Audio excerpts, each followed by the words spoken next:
ఈ మధ్య కాలంలో ఇండస్ట్రీలోని స్టార్ హీరోస్ ఫ్యామిలీలో గొడవలు జరుగుతున్నాయంటూ వార్తలొస్తున్నాయి. మొన్నటి వరకు తమిళ హీరో సూర్య వేరే కాపురం పెట్టారంటూ ప్రచారంలో ఉంది. ఇప్పుడు అల్లు అర్జున్ ఫ్యామిలీలో గొడవలు జరుగుతున్నాయంటూ వార్త ఫిలిం నగర్ లో ఒక చర్చ అయితే నడుస్తోంది. ఆ హీరో మరెవరో కాదు, అల్లు అర్జున్. అదేంటి, ఏం జరిగింది? అల్లు కుటుంబం నుంచి ఎవరు వేరు కాపురం పెట్టారు? అల్లు అరవింద్ గొడవలవుతుంటే ఏం చేస్తున్నారు? ఇంతకీ ఈ కుటుంబంలో ఏదైనా వివాదాలున్నాయా? ఇంకేదైనా సమస్యలున్నాయా? అసలేం జరుగుతుందో తెలుసుకుందాం. అల్లు అరవింద్ కి 3 కొడుకులు. అందులో అల్లు శిరీష్ కి పెళ్లి కాలేదు. ఈయన పెళ్లి కోసమే చాలా మంది వెయిట్ చేస్తున్నారు. ఇప్పటికే వయసు దాటిపోతోంది.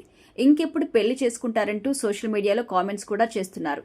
ఇదంతా పక్కన పెడితే గొడవలు ఫ్యామిలీలో కాదట, అల్లు సొంత ప్రొడక్షన్స్ గీత ఆర్ట్స్ లో అంటూ వార్త వైరల్ అవుతుంది. నిజానికి బన్నీవాస్ నిర్మాతగా చేస్తున్న సంగతి తెలిసిందే. అయితే తాజాగా బన్నీవాసు గీత ఆర్ట్స్ నుండి వేరుపడి బన్నీ వర్క్స్ అనే కొత్త ప్రొడక్షన్ బ్యానర్ ని స్టార్ట్ చేసినట్టుగా తెలుస్తోంది. ఈ ప్రొడక్షన్ బ్యానర్ లోనే నెక్స్ట్ సినిమాలను బన్నీవాసు చేయబోతున్నట్టుగా తెలుస్తోంది. ఈ గీత ఆర్ట్స్ బ్యానర్ పై బన్నీవాసు ఎన్నో సినిమాలు నిర్మించి నిర్మాతగా కూడా సక్సెస్ అందుకున్నారు. అల్లు అరవింద్ బన్నీవాసు మధ్య గొడవలు రావడానికి కారణం అల్లు అరవింద్ బంధువట. ఆయన ఎప్పుడైతే ఎంట్రీ ఇచ్చారో అప్పటి నుంచి అంతా గందరగోళం ఏర్పడుతుందట. ముఖ్యంగా ఈ బ్యానర్ పై సినిమాలు చేయాలనుకుంటున్న డైరెక్టర్స్ కి అడ్వాన్స్ ఇవ్వడంలో లేట్ చేయడంతో వాళ్ళంతా వేరే బ్యానర్ లో సినిమాలు చేసేందుకు వెళ్లిపోతున్నారని కూడా వార్త అయితే వస్తుంది. ఈ విషయంపై అల్లు అరవింద్ బన్నీవాసు ఎన్నిసార్లు చెప్పినా కూడా పెద్దగా పట్టించుకోలేకపోవడంతో ఆయన బయటికి వెళ్లిపోతున్నట్టుగా వార్తలైతే వస్తున్నాయి. ఇందులో నిజం ఎంత ఉందో తెలియదు కానీ ప్రస్తుతం సోషల్ మీడియాలో ఇదే హాట్ టాపిక్.